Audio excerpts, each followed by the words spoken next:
Tu rejoins des amis un soir. Bonne bouffe, musique sympa. En arrivant, tu dis bonjour et l'un d'eux te répond « Je déteste tes fringues ». Il a l'air aussi surpris que toi. Tu lui rétorques alors « Ta coupe de cheveux est affreuse. » Tu plaques tes mains contre ta bouche, mais trop tard. Pourquoi viens-tu de dire ça? Une autre amie, Jennifer, dit alors qu'elle ne voulait pas venir car elle avait peur de s'ennuyer. Tu lui réponds alors que tu es venu juste pour passer du temps avec elle, car elle te plaît. Silence gênant. Cette soirée qui s'annonçait délicieuse est en train de virer au cauchemar. C'est en tout cas ce que tu dis au serveur qui vient te proposer de l'eau.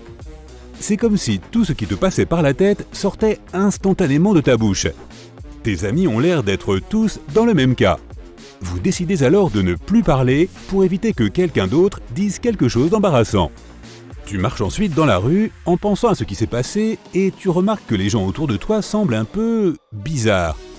Un grand gaillard avec une grosse barbe et une veste de biker parle fort au téléphone. Il dit quelque chose à propos de sa couleur préférée, le rose, qu'il voudrait devenir jardinier et qu'il déteste conduire sa moto. Une seconde plus tard, il rougit, marmonne quelque chose, met fin à son appel et s'enfuit. Une femme devant toi aile un taxi qui passe par là. « Vous êtes disponible ?» demande-t-elle. « Bien sûr, même si je suis sur le point de m'endormir. Je n'en peux plus de conduire ce taxi. » Il se couvre lui aussi la bouche, mais trop tard. « Quelle merveilleuse journée !» s'écrie un homme sur le trottoir d'en face. Il porte des écouteurs, sourit et n'a visiblement aucune idée qu'il vient de dire ça à voix haute. Tu demandes alors l'heure à une autre femme. « J'ai franchement la flemme de sortir mon téléphone » répond-elle en s'excusant immédiatement. Mais pourquoi tout le monde est-il soudain si honnête? D'un coup, le concept de mensonge, ou simplement de ne pas dire toutes les petites choses qui nous passent par la tête, a l'air d'avoir disparu. Tu tombes sur ton voisin dans l'ascenseur et tu lui dis que la musique qu'il joue tous les soirs est trop bruyante, en plus d'être nullissime. Il te répond que tes chaussures lui font pitié. Tu rentres chez toi, tu mets ton téléphone en charge et tu allumes la télé pour voir les infos. Le présentateur parle de la météo et de sa vie personnelle. Apparemment, ce matin, il a mangé un sandwich qui était dans son frigo depuis 1 mois. Des orages arrivent dans le sud et l'un d'eux se déchaîne déjà dans mes intestins. Le programme est interrompu pour problème technique. Le téléphone sonne, c'est ta banquière. Elle te propose un prêt pourri. Ce sont ses mots exacts. Puis elle te dit qu'elle espère que tu ne parviendras pas à effectuer tous tes paiements, afin que la banque puisse percevoir des intérêts. Tu seras probablement ruiné et elle aura une prime à la fin de l'année. Il y a ensuite quelques secondes de silence, un soupir, des cris, puis elle raccroche. C'était bien étrange. À ce moment, tu imagines un plan génial. Tu dois aller voir le plus d'amis possible et leur demander ce qu'ils pensent vraiment de toi. Tu n'as pas peur de dire la vérité, mais l'entendre de la bouche de tes amis, ce pourrait être intéressant. Mais trouver quelqu'un à qui parler n'est pas si facile. Les rues paraissent bien plus vides qu'avant. Les gens sont tous enfermés chez eux. Et s'ils se disaient des horreurs au visage? Certaines personnes sont simplement timides, d'autres ont trop peur de perdre tous leurs amis. Dans ce nouveau monde, personne ne peut plus cacher ses vrais sentiments. Toute l'industrie du divertissement s'effondre. Les sociétés de jeux vidéo ne peuvent plus mentir sur le type de produit qu'elles développent. S'il y a des problèmes ou des bugs, le PDG le dit à tout le monde. Il n'est plus possible de cacher quoi que ce soit. Les actions sont en chute libre. Tu regardes la bande-annonce d'un nouveau jeu avec des graphismes incroyables, de la bonne musique, un super scénario.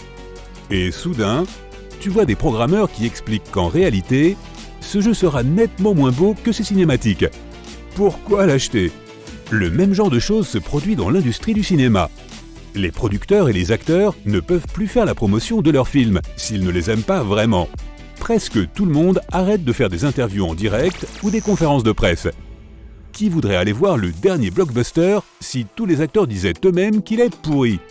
Beaucoup de célébrités commencent à dire ce qu'elles pensent vraiment et ça ne fait de bien à personne. Mais les gens ne font pas que dire ce qu'ils pensent désormais, ils l'écrivent aussi. Tu commences à faire le tri de tes amis sur les réseaux sociaux, à les bloquer, à leur dire que tu ne traînais avec eux que pour avoir l'air plus populaire. Les gens se mettent à rendre leur profil privé. Les boutiques en ligne se mettent à rédiger des descriptions beaucoup plus honnêtes, pareil pour les avis. C'est génial, on peut maintenant s'y fier. Le bouton « J'aime » prend un tout nouveau sens. Tu ne peux plus juste cliquer dessus pour faire plaisir à tes amis. Il faut vraiment aimer leurs photos. Et si ce n'est pas le cas, tu leur dis dans les commentaires. Beaucoup de gens se mettent donc à supprimer leur profil. L'économie mondiale est ébranlée. Les actionnaires et les PDG ont peur des interviews. Les actions s'envolent. La solution ? Gardez le silence et essayez de ne pas trop réfléchir. Les banques et les compagnies d'assurance du monde entier se mettent à fermer. Les escrocs sont totalement impuissants. Ils ne peuvent plus mentir. Et c'est assez drôle. Si tu postules pour un nouvel emploi, pas de chance. Tu ne peux plus mentir sur ton CV. Le bon côté des choses, c'est que les employeurs te disent d'emblée qu'il faudra faire des heures sup et que la machine à café de la salle de repos ne fait que du jus de chaussette. Les amis se disputent entre eux, les couples se séparent, les relations deviennent beaucoup plus tendues. Si tu es invité à une soirée qui ne t'intéresse pas, tu ne peux plus trouver d'excuses et tu dis simplement que tu ne veux pas y aller. C'est un bouleversement pour le système. Tu es honnête avec tout le monde, même avec toi-même. Puis, après quelques semaines, quelque chose change. Au début, tu étais gêné quand les gens te disaient ce qu'ils pensaient en face à face. Mais maintenant, tu réalises à quel point c'est bête, car si quelqu'un ne t'aime pas, il suffit de l'ignorer. Bien sûr, tu risques de perdre des amis, mais en même temps, tu en gagneras probablement de nouveaux. De vrais amis qui te soutiennent et qui seront toujours honnêtes avec toi. Chaque fois que tu dis la vérité, tu as l'impression qu'un poids est retiré de tes épaules. Ça aide les gens à être meilleurs. Bien sûr, cela peut encore être gênant, mais les gens semblent maintenant plus enclins à résoudre leurs problèmes plutôt que de prétendre qu'ils n'existent pas. On commence à traiter la vérité différemment. Avant, quand tu disais à quelqu'un qu'il avait quelque chose entre les dents, c'était gênant pour tout le monde. Maintenant, tout le monde est reconnaissant pour ses commentaires constructifs. Les couples sont beaucoup plus heureux. Parler avec honnêteté rend les relations beaucoup plus saines. Et une autre chose vraiment intéressante se produit. Si tu aimes la coiffure ou les vêtements de quelqu'un, tu peux vraiment le dire. Comme tout le monde parle honnêtement, il n'y a plus d'hypocrisie. Et cette histoire de vérité, ça rend aussi les gens plus sains. Puisque tout le monde est plus détendu et confiant, les problèmes de santé liés au stress commencent à disparaître. Il y a aussi moins de paresse. Comme il est impossible de regarder son patron dans les yeux et de lui mentir en disant qu'on travaille toute la journée, on travaille sérieusement ou on démissionne. Tout devient beaucoup plus simple. La musique aussi est plus belle. De plus en plus d'artistes cessent d'avoir peur d'être trop honnêtes dans leurs chansons. Et cela les rapproche de leur public. Les réalisateurs, vlogueurs et producteurs, tout le monde commence à faire du contenu sur ce qui les intéresse vraiment. Les films deviennent plus audacieux et plus surprenants.